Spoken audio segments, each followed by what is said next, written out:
नमस्कार, सिटी न्यूजच्या बातमीपत्रात प्रेक्षकांचं मनपूर्वक स्वागत। आज दिनांक 20 मार्च 2024 वार बुधवार। बातमीपत्राची सुरुवात करूया सुविचार मालेने। आई वडील ही जगातील इतकी मोठी हस्ती आहे की ज्यांच्या घामाच्या एका थेंबाची सुद्धा परतफेड कोणताच मुलगा किंवा मुलगी करू शकत नाही। आजचा सुविचार आपण बघितला, आता बघूया बातमीपत्रातील ठळक बातम्या।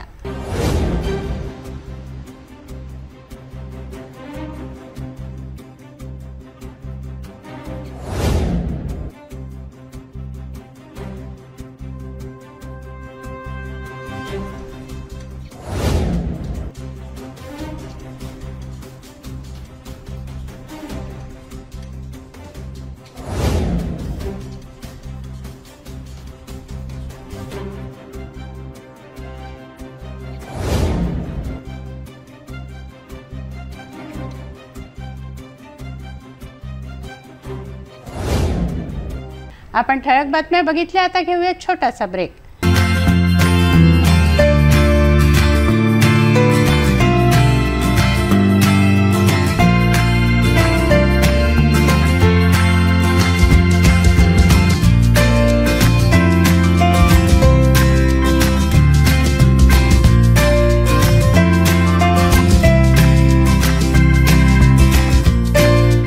संपूर्ण लग्न बसता आराधना जवाहर रोड अमरावती। नमस्कार। अमरावती महापालिकेने ये साल मालमत्ता कर यानी प्रॉपर्टी टैक्स को रिवीजन किया है और रिवीजन करते समय भी अभी मैंने फाइनल जो किया है उसको बहुत सारी छूट दी है। ये छूट का फ़ायदा लेके सब नागरिकों ने टैक्स भरना करावा, मैं इतनी विनती करता हूँ। और ये करते समय भी लास्ट ईयर जो मालमत्ता धारक ने टैक्स भरा नहीं है उनको 2% से चक्रवृद्धि ब्याज से उसके ऊपर ब्याज लगा है। अगर वो नागरिक भी ये साल 100% टैक्स भरना करते हैं तो उनको ये 100% 2% का ब्याज माफ करने की मैं अभी यहाँ पे घोषणा करता हूँ। ब्रेक नंतर बघूया सविस्तर बातम्या। आपल्याला ब्लॅकमेल करून शारीरिक अत्याचार केल्याची तक्रार महिलेने फ्रेझरपुरा पोलिसांकडे केली आहे। गेल्या 15 ऑक्टोबर 2016 दरम्यान आपल्याला आरोपीने जेवणासाठी हॉटेलमध्ये नेलं, जेवणात गुंगीचं औषध टाकून आपल्यावर शारीरिक अत्याचार केला व फोटो व्हिडिओ काढले, फोटो व्हिडिओ व्हायरल करण्याची धमकी दिली व अत्याचार केले, पैशांची मागणी केली। गेल्या 8 वर्षांपासून सुरू असलेल्या या प्रकरणी महिलेने फ्रेझरपुरा पोलिसांकडे तक्रार दाखल केली आहे। पोलिसांनी महिलेच्या तक्रारीवरून आरोपी सचिन हिवरकर विरोधात गुन्हे दाखल केले आहेत। शहरातील एका पीडित फिर्यादी महिलेला 15 ऑक्टोबर 2016 दरम्यान आरोपीने जेवण करायला शहरातील एका हॉटेलमध्ये नेले। यावेळी त्याने जेवणात गुंगीचे औषध टाकून तिच्यावर जबरदस्तीने शारीरिक अत्याचार केला। त्यानंतर त्याने तिला पैसे दे अन्यथा व्हिडिओ फोटो व्हायरल करणार अशी धमकी देऊन ब्लॅकमेल करण्यास सुरुवात केली। तिचा फायदा घेत आरोपीने पीडितेवर वारंवार शारीरिक अत्याचार करण्यास सुरुवात केली। तिने प्रतिकार केला असता तिला शिवीगाळ व मारण्याची धमकी दिली। तिचा फायदा घेत पुढे अनेक दिवस पीडितावर शारीरिक अत्याचार करण्यात आला। अखेर पीडित महिलेने 18 मार्चला फेजरपुरा पोलीस स्टेशन गाठून तक्रार दाखल केली। या प्रकरणात फेजरपुरा पोलिसांनी आरोपी सचिन हिवरकर विरोधात कलम 376(2), 504, 506, 323 अंतर्गत गुन्हे दाखल करण्यात आले। या प्रकरणाचा तपास करण्यास आता फेजरपुरा पोलिसांनी सुरुवात केली आहे। डीमार्ट समोरील डागा प्लाझा येथे इलेक्ट्रिक फिटिंग करता आलेला इसम हा आपला मोबाईल प्रसाधन गृहात विसरला याची आठवण फिर्यादी इलेक्ट्रिशियनला 2 तासांनी आली। रेडमी कंपनीचा 5000 रुपये किमतीचा काळ्या रंगाचा मोबाईल घेण्यासाठी फिर्यादी गेला असता तेथे फोन नव्हता। सीसीटीव्ही फुटेज तपासले असता एक इसम संशयितरित्या जाताना दिसला। या संदर्भात तक्रार दाखल केली। संशयित इसमाला पोलिसांनी ताब्यात घेतलं, त्याने चोरीची कबुली दिली आहे। गाडगेनगर पोलिसांनी ही कारवाई केली आहे। बियाणी चौकातील डीमार्ट समोरील डागा प्लाझा येथे कामासाठी आलेला इलेक्ट्रिशियन आपला मोबाईल प्रसाधन गृहात विसरला व तेथून दुसऱ्या कामासाठी निघून गेला। त्याला 2 तासांनी आठवण आली तेव्हा तो डागा प्लाझा येथे गेला, परंतु मोबाईल जागेवर नव्हता। सीसीटीव्ही फुटेज तपासले असता संशयित इसम आढळला। या संदर्भात गाडगेनगर ठाण्यात तक्रार केली असता गाडगेनगर पोलिसांनी दुसऱ्याच दिवशी मोबाईल चोरट्याला ताब्यात घेतलं। वरिष्ठांच्या मार्गदर्शनात डीबी पथक प्रमुख ढाकुलकर, भारत वानखडे, गजानन बर्डे, प्रशांत वानखडे आदींनी ही कारवाई केली। पोलीस स्टेशन बडनेरा, अमरावती शहर पोलीस आयुक्तालय, अमरावती पोलीस आयुक्त नवीन चंद्र रेड्डी यांच्या आदेशानुसार लोकसभा निवडणूक 2024च्या पार्श्वभूमीवर अमरावती व बडनेरा शहरात धडक कोम्बिंग ऑपरेशन व नाकाबंदी राबवण्यात येत आहे। पोलीस स्टेशन बडनेरा अमरावती शहर पोलीस आयुक्तालयाचे पोलीस आयुक्त नवीन चंद्र रेड्डी यांच्या आदेशानुसार लोकसभा निवडणूक 2024च्या पार्श्वभूमीवर अमरावती व बडनेरा शहरात धडक कोम्बिंग ऑपरेशन व नाकाबंदी राबवण्यात येत आहे। बडनेरा शहरात होत असलेल्या कोम्बिंग ऑपरेशन व नाकाबंदीच्या संदर्भात आमचे प्रतिनिधी मच्छिंद्र भटकर यांनी पेट्रोलिंग करत असलेले बडनेरा पोलीस स्टेशनचे वरिष्ठ पोलीस निरीक्षक पुनीत कुलट यांच्याशी थेट नाकाबंदी बूथवर जाऊन संपर्क साधून माहिती जाणून घेतली। पोलीस स्टेशन बडनेरा अमरावती शहर आयुक्तालय अमरावती येथे शहर पोलीस आयुक्त नवीन चंद्र रेड्डी यांच्या आदेशानुसार लोकसभा निवडणूक 2024च्या पार्श्वभूमीवर नाकाबंदी व कोम्बिंग ऑपरेशन राबविण्यात येत आहे। या दरम्यान पोलिसांनी विविध स्वरूपाची कारवाई केली आहे। अमरावतीचे पोलीस आयुक्त नवीन चंद्र रेड्डी यांच्या आदेशानुसार लोकसभा निवडणुका 2024च्या पार्श्वभूमीवर अमरावती व बडनेरा शहरात धडक कोम्बिंग ऑपरेशन व नाकाबंदी राबविण्यात येत आहे। या दरम्यान कोम्बिंग ऑपरेशनमध्ये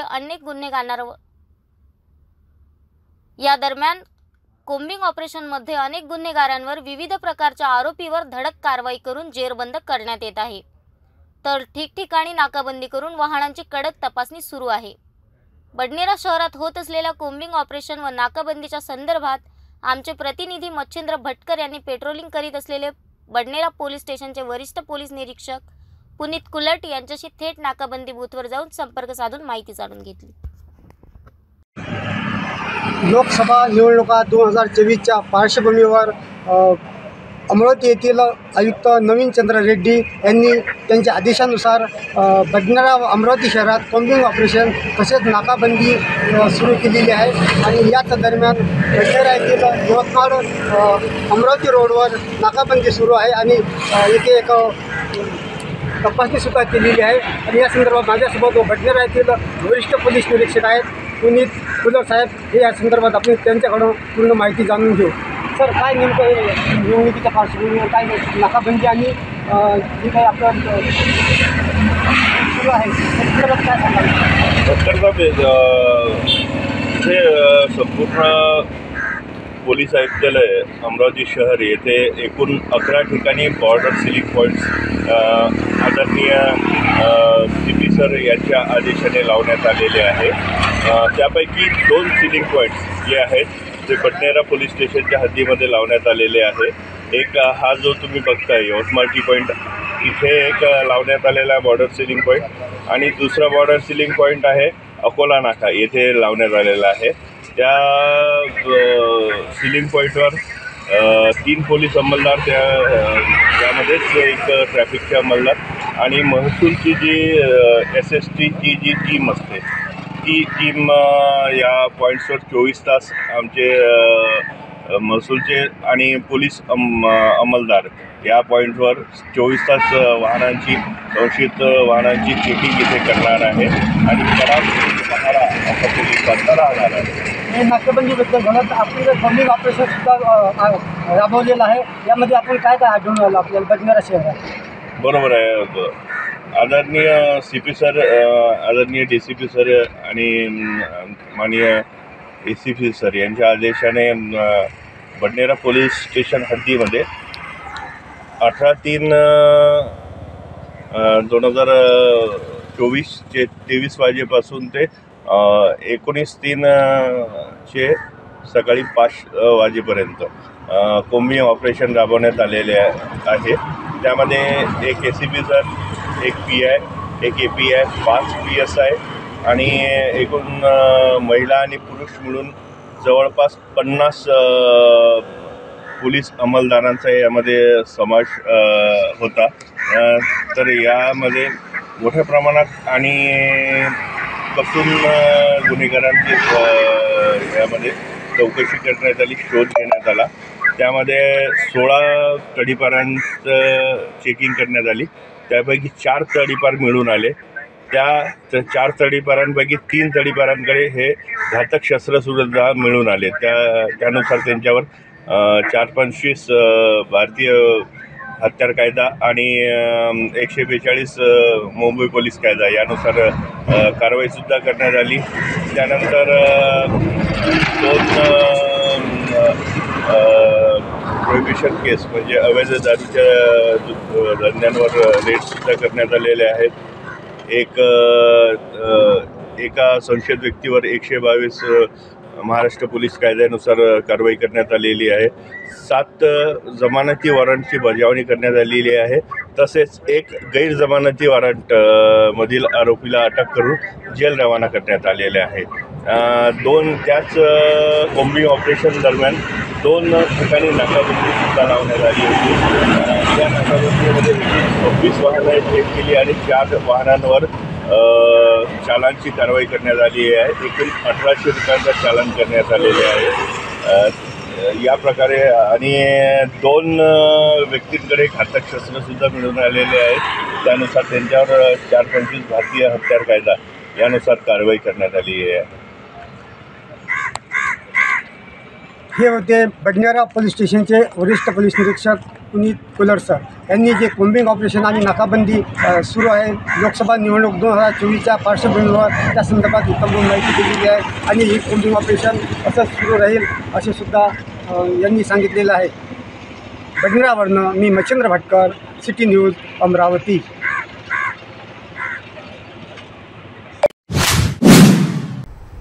हातून कळत नकळत झालेल्या चुकांचा प्रायश्चित्त भोगत असलेल्या कैद्यांना कुटुंबीय व वकिलांशी थेट संवाद साधण्यासाठी अमरावती मध्यवर्ती कारागृहात लवकरच स्मार्ट कार्ड दूरध्वनी सेवा प्रारंभ केली जाणार आहे।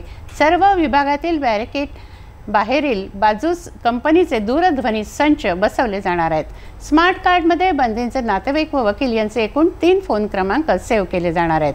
तामिळनाडू कारागृहाच्या धर्तीवर राज्याच्या सर्व कारागृहात दाखल बंदींसाठी ही सोय करण्यात येत आहे।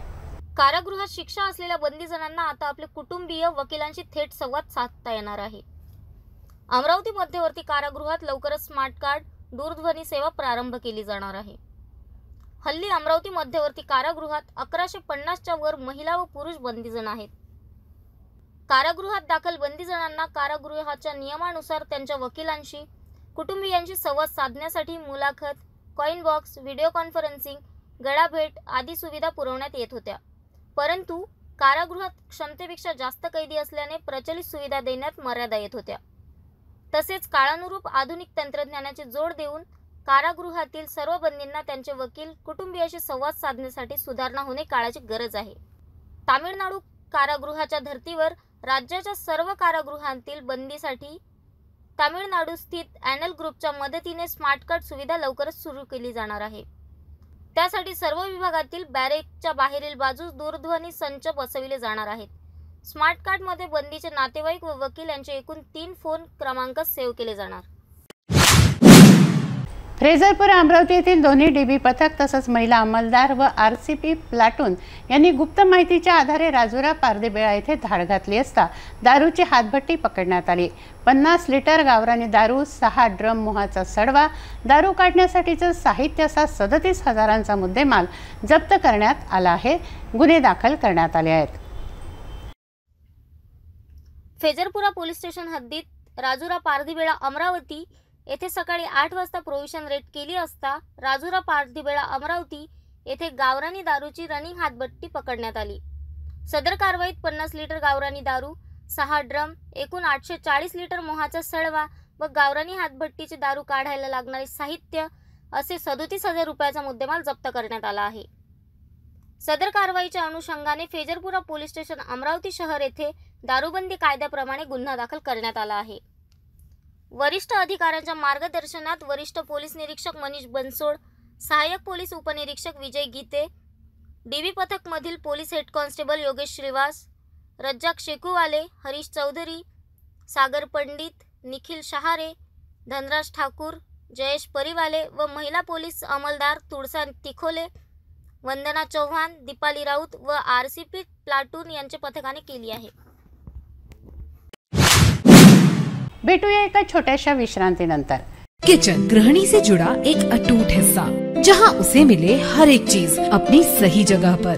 इसलिए Amba stainless steel kitchen trolley आपको लगने वाली साइज अनुसार, आपके किचन के अनुसार, बिल्कुल आपकी इच्छा अनुसार उच्चतम क्वालिटी के किचन ट्रॉलीज मैन्युफैक्चरिंग से सीधे आप तक, यानी 100% वाजिब दाम, ना देखभाल की जरूरत, ना जंग लगने की परेशानी, आसानी से वॉश करने हेतु उत्कृष्ट कैरियर सिस्टम, साथ ही स्टेनलेस स्टील जीना रेलिंग, डेकोरेटिव ग्रिल एवं गेट भी हम बना कर देते हैं। Amba stainless steel kitchen trolley, Dastur Nagar चौक के पास, MIDC रोड, अमरावती, महाराष्ट्र। विश्रांतीनंतर पुन्हा आपलं स्वागत। उपमुख्यमंत्री देवेंद्र फडणवीस यांना अकोला येथे पत्रकारांनी विद्यमान खासदार नवनीत राणा यांच्या उमेदवारीबद्दल प्रश्न केला। 5 वर्ष ते एकनिष्ठ राहिले, परंतु याबाबतचा निर्णय पक्षश्रेष्ठी घेतील असं त्यांनी म्हटलंय। बघूया उपमुख्यमंत्री देवेंद्र फडणवीस काय म्हणाले ते। उपमुख्यमंत्री देवेंद्र फडणवीस यांच्याशी आमदार रवी राणा यांची बेलोरा विमानतळावर चर्चा झाली। त्यानंतर आमदार रवी राणा तातडीने मुंबईला रवाना झाले आहेत। खासदार नवनीत राणांच्या उमेदवारीवर भाजपमध्ये त्या प्रवेश भेट घेतली। असं आहे की अमरावतीची जी जागा आहे ही भारतीय जनता पक्ष लढेल। जो उमेदवार असेल तो भारतीय जनता पक्षाच्या चिन्हावर लढेल। नवनीत राणा तिथल्या सिटिंग खासदार आहेत। नवनीत राणा पूर्ण 5 वर्ष भारतीय जनता पक्षासोबत राहिले आहेत। त्यांनी 5 वर्ष लोकसभेमध्ये अतिशय ताकदीने भाजपची आणि मोदीजींची बाजू मांडलेली आहे। पण शेवटी अंतिम निर्णय आमचं पार्लमेंटरी बोर्ड किंवा आमची इलेक्शन कमिटी ती घेते, त्यामुळे त्याबद्दल यापेक्षा अधिक मी काही सांगू। राज्यात काँग्रेसच्या उमेदवारांची संभाव्य यादी जाहीर करण्यात आली आहे। 2 महिला उमेदवारांना संधी देण्यात आली आहे। लोकसभा निवडणुकांच्या उमेदवारी संदर्भात दिल्ली वरिष्ठ पातळीवर पार पडलेल्या काँग्रेसच्या बैठकीत महाराष्ट्रातील 7 नावांवर शिक्कामोर्तब करण्यात आला आहे। त्यात प्रणिती शिंदे आणि प्रतिभा धानोरकर या 2 महिला उमेदवारांना संधी देण्यात आली आहे। प्रणिती शिंदे यांना सोलापूरमधून निवडणुकीच्या रिंगणात उतरवण्यास जवळपास निश्चित झाल्याची माहिती सूत्रांकडून मिळाली आहे। यामध्ये संभाव्य उमेदवार असणार पुणे येथील रवींद्र धणगेकर, गडचिरोली येथील नामदेव किरसंठ, सोलापूर येथील प्रणिती शिंदे, नंदुरबार येथील गोवाल पाडवी, अमरावती येथील बळवंत वानखडे, कोल्हापूर येथील शाहू छत्रपती, चंद्रपूर येथनं विजय वडेट्टीवार, भंडारा गोंदिया इथनं नाना पटोले। लोकसभा निवडणुकांची आचारसंहिता लागू झाली आहे, त्यामुळे दिल्लीत सध्या मोठ्या घडामोडी घडतायत। या दरम्यान दिल्लीत काँग्रेसची वरिष्ठ पातळीवर बैठक पार पडली। या बैठकीला काँग्रेस अध्यक्ष मल्लिकार्जुन खरगे, सोनिया गांधी यांच्यासह वर्षा गायकवाड, सतीश पाटील, बाळासाहेब थोरात, विजय वडेट्टीवार हे महाराष्ट्रातील नेते उपस्थित होते। या बैठकीत एकूण 7 जागांवर शिक्कामोर्तब करण्यात आल्याची सूत्रांची माहिती आहे। आमदार ओमप्रकाश उर्फ बच्चू कडू यांच्या विरुद्ध दाखल हत्येच्या प्रयत्नासह इतर संबंधित गुन्ह्यांचा एक वादग्रस्त FIR मुंबई उच्च न्यायालयाच्या नागपूर खंडपीठाने अवैध ठरवून रद्द केला।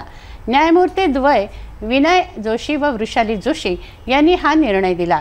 कडू यांनी संबंधित गुन्हे केल्याचं रेकॉर्डवरून दिसून येत नाही असं निर्णयात स्पष्ट करण्यात आलं आहे। अमरावती जिल्ह्यातील चांदूर बाजार पोलिसांनी फिर्यादी गोपाल तिरमारे यांच्या तक्रारीवरून 9 फेब्रुवारी 2018 रोजी कडू यांच्यासह एकूण 5 आरोपी विरुद्ध भादवीच्या कलम 307, 120B, 34 अंतर्गत संबंधित FIR नोंदविली होती। कडू यांनी स्वतः विरुद्धचा FIR रद्द करण्यासाठी उच्च न्यायालयात अर्ज दाखल केला होता। तिरमारे यांनी कडू यांच्या विरुद्ध आसेगाव पोलीस ठाण्यात तक्रार नोंदविली होती। त्याचा राग कडू यांच्या मनात होता, त्यामुळे 7 फेब्रुवारी 2018 रोजी त्यांनी कार्यकर्त्यांना तिरमारे यांच्या विरुद्ध चिथावणी दिली। त्यातून कार्यकर्त्यांनी तिरमारे यांच्यावर त्यांना ठार मारण्याच्या उद्देशाने लोखंडी रॉड व इतर शस्त्रांनी हल्ला केला अशी पोलीस तक्रार होती। कडू यांच्यातर्फे ॲडव्होकेट फिरदौस मिर्झा यांनी बाजू मांडली। अमरावती लोकसभा निवडणुकीसाठी अद्याप सीट डिक्लेअर न झाल्याने चर्चा सुरू आहेत। अशात उपमुख्यमंत्री देवेंद्र फडणवीस अकोल्याला जात असताना बेलोऱ्याला आले। त्यांनी आमदार रवी राणा यांची तेथे धावती भेट घेतली। या भेटीने सर्वांच्याच भुवया उंचावल्या आहेत। आमदार रवी राणा यांच्याशी फडणवीसांनी चर्चा केली, तसंच आमदार रवी राणा यांनी त्यांना चिठ्ठीही दिली। होळकर राजघराण्यातील वंशज श्रीमंत भूषण सिंह राजे होळकर यांचं 23 मार्च रोजी अंबानगरीत आगमन होत आहे। धनगर जागर मेळाव्याच्या माध्यमातून राजे प्रबोधन करणार आहेत। या निमित्ताने त्यांचा सत्कारही करण्यात येत आहे। याविषयीची माहिती पत्रकार परिषदेत देण्यात आली। होळकर घराण्याचे 13वे वंशज श्रीमंत भूषणसिंह राजे होळकर यांचं प्रथमच विदर्भात आगमन होत आहे। येत्या 23 मार्चला धनगर जागर मेळावा आयोजित करण्यात आला आहे। भूषणसिंह राजे यांच्या प्रमुख उपस्थितीत हा मेळावा होत असून ते मेळाव्यात प्रबोधन करतील। राजांचा सत्कार समारंभाचं आयोजन करण्यात आलं आहे। याविषयीची माहिती पत्रकार परिषदेत देण्यात आली। भूषणसिंह राजे होळकर हे धनगर जागर मेळावा आम्ही 23 तारखेला येणाऱ्या शनिवारी 12 वाजता अभियंता भवन येथे सादर करणार आहोत। विदर्भामध्ये भूषणसिंह राजे होळकर हे प्रथमतः अमरावती नगरीमध्ये येत आहे। त्यानिमित्ताने त्यांचा धनगर समाजाच्या मार्फत सर्व धनगर समाजाच्या मार्फत भव्य सत्काराचं आयोजन केलेलं आहे। ते 13वे वंशज अहिल्याबाई होळकरांचे आहे। त्यानंतर आता ते समाजाच्या कार्यामध्ये कुठेतरी प्रवाहामध्ये येत आहे।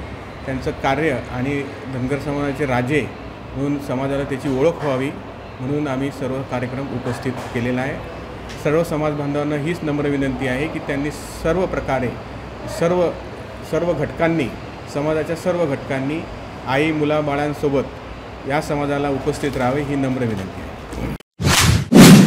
श्री शिवप्रतिष्ठान हिंदुस्थान अमरावतीच्या वतीने पत्रकार परिषद घेण्यात आली। आचारसंहिता असल्याने भिंतींवरील मजकूर मिटवला जात आहे। शिवप्रतिष्ठान हिंदुस्थानच्या वतीने घराघरांवर जय श्रीराम लिहिलं आहे तेही पुसलं जात आहे। श्रीराम हे नाव मिटवून हिंदूंच्या भावना दुखवल्याबाबत संबंधित अधिकाऱ्यांवर कारवाई करावी अशी मागणी शिवप्रतिष्ठान हिंदुस्थान अमरावतीच्या वतीने पत्रकार परिषदेमध्ये अयोध्या येथे प्रभू रामचंद्र यांच्या मूर्ती प्राण प्रतिष्ठेच्या वेळी अवघ्या अमरावतीमध्ये घराघरांवर प्रभू रामचंद्रांची आकृती नाव सजविण्यात आलं। आचारसंहितेच्या नावाखाली हे नाव आकृती पुसण्यात येत आहे। हा अपमान आहे। आचारसंहितेच्या नियमाच्या बाहेर जाऊन श्रीराम हे नाव मिटवणाऱ्या अधिकाऱ्यांवर कारवाईची मागणी करावी अशी मागणी श्री शिवप्रतिष्ठान हिंदुस्थानने पत्रकार परिषदेतून केली। लोकसभेच्या आचारसंहितेमुळे काही दिवसापासून आचारसंहितेच्या नावाखाली अमरावती शहरामध्ये जय जय श्रीराम हे नाव लिखित स्वरूपामध्ये लिहिण्यात आलं होतं। हे नाव मिटवण्याचं काम महानगरपालिकेच्या माध्यमातून होत आहे। हे काम कुठल्या आचारसंहितेच्या नियमाच्या अंतर्गत होते आहेत। या नियमाचा उलगडा त्यांनी आमच्या समोर करावा याकरता आम्ही आज पत्रकार परिषद घेतली। काय नेमकी मागणी आहे तुमची कारवाई? या कारवाईतून येत आहे की कुठल्याही हिंदूंच्या भावना आपण कुठल्या आचारसंहितेच्या नियमाच्या अंतर्गत दुखवत आहेत आणि हा आचारसंहितेचा नियमच नाही आहे। हिंदूंच्या भावना दुखवणं हा आचारसंहितेच्या विरुद्ध दिशेत केलेलं काम आहे। हा आचारसंहितेचा तुम्ही गैरवापर करून तुम्ही स्वतः आचारसंहिता तोडत आहेत। तुम्ही सीपी साहेबाकडे काय मागणी केली? ऐकतं सर नाही, सीपी साहेबाकडे भेटून भेट झालीच नाही। हां, त्या दिवशी गेलो तर भेट झाली।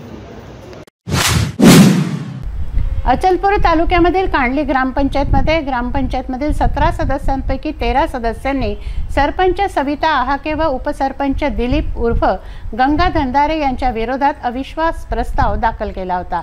या अविश्वास प्रस्तावावर अचलपूरचे तहसीलदार गरकल यांनी 20 मार्च रोजी सुनावणी केली व ग्रामपंचायत सदस्यांनी सभागृहामध्ये सरपंच आहाके व उपसरपंच धंदारे यांचे पद खारिज करा आणि पुन्हा निवडणूक लावा या प्रकारची मागणी केली। ग्रामपंचायत कांडली सचिवालयामध्ये बहुमताने विरोधकांचा प्रस्ताव पारित झाला असून एकूण 13 सदस्यांनी आपलं बहुमत सिद्ध केलं आहे। त्यामुळे सरपंच व उपसरपंच पदावर अविश्वास प्रस्ताव पूर्ण बहुमताने पारित झालेला आहे। अमरावतीचे आयुक्त यांनी कांडली ग्रामपंचायतच्या या सदस्यांवर तात्काळ कारवाई करण्याचे आदेश सुद्धा दिले आहेत। एकूण कांडली ग्रामपंचायतमध्ये आता रामराज येईल अशा प्रकारची चर्चा होते आहे। अचलपूरच्या कांडली ग्रामपंचायतमध्ये 1,64,00,000 रुपयांचा भ्रष्टाचार झाला। या संदर्भात सरपंच, उपसरपंच आणि 3 ग्रामपंचायत सदस्यांची चौकशी सुरू झाली आहे। अचलपूर तालुक्यातील कांडली ग्रामपंचायतमध्ये ग्रामपंचायतमधील 17 सदस्यांपैकी 13 सदस्यांनी सरपंच सविता अहाके व उपसरपंच दिलीप उर्फ गंगा धंडारे यांच्या विरोधात अविश्वास प्रस्ताव दाखल केला होता।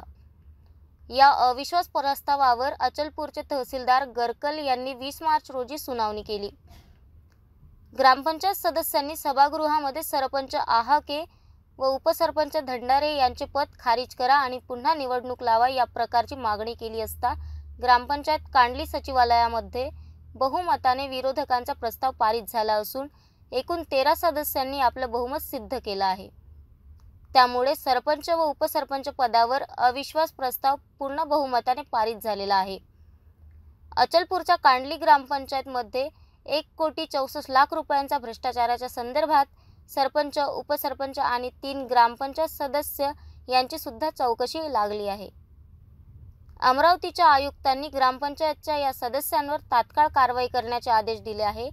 एकूण कांडली ग्रामपंचायतमध्ये आता रामराज येईल या प्रकारची चर्चा होत आहे। धारणी शहरातील सिव्हिल लाईन येथे राहणाऱ्या अशोक सोनी यांच्या घराला बुधवारी सकाळी भीषण आग लागली। सकाळी 9 वाजता गॅस सिलेंडर लावत असताना ते लीक झालं, यामुळे ही आग लागली। या भीषण आगीत सारा संसारच बेचिराख झाला। कपडे, भांडे, अन्नधान्य काहीच हातात आलं नाही। सारंच आगीच्या भक्ष्यस्थानी पडलं। कॉलनीतील लोकांनी मोठ्या प्रमाणात आग विझवण्यासाठी अतोनात प्रयत्न केले, मात्र हातात काहीच उरलं नाही। आधीच टिनाचा असलेला संसार उघड्यावर आला। नगरपंचायतचं अग्निशमन दल आलं, मात्र तोपर्यंत संपूर्ण घर बेचिराख झालं होतं। शेजारी असलेल्या श्रीकृष्ण खंडारे यांच्या घरापर्यंत ही आग पोचली। त्यांच्या घराचं देखील मोठं नुकसान झालं आहे। ही बातमी धारणी शहरामध्ये पसरताच शेकडो नागरिकांनी येथे गर्दी केली। सोनी कुटुंबासाठी प्रत्येक जण हळहळत होता। एरवी सुरक्षित मानलं जाणारं व स्वयंपाकघरात सर्रास वापरलं जाणारं सिलेंडर सोनी कुटुंबासाठी क्लेशकारक ठरलं।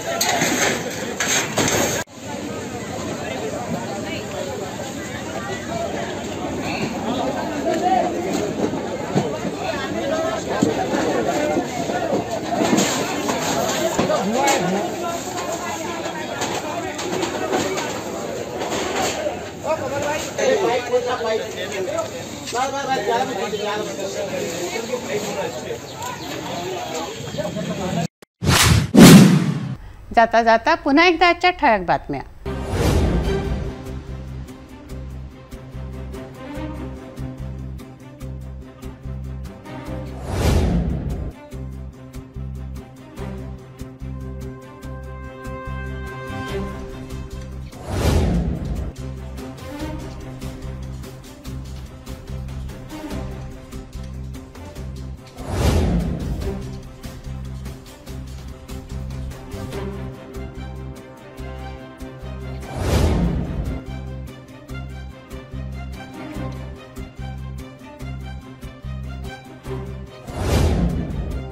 आपण आता सिटी न्यूज चॅनल आपल्या टीव्हीवर सुद्धा बघू शकता। यामध्ये GTPL channel number 73, Fastway channel number 256, city cable channel number 92 वर। जर आपल्या टीव्हीवर सिटी न्यूज चॅनल दिसत नसेल तर आपण आपल्या केबल ऑपरेटरशी संपर्क करावा। आपण सिटी न्यूज केबलच्या व्यतिरिक्त यूट्यूब, फेसबुक, इंस्टाग्राम आणि ट्विटरवर सुद्धा बघू शकता। याकरता सोशल मीडिया अकाउंट सबस्क्राइब करा, फॉलो करा, लाईक करा।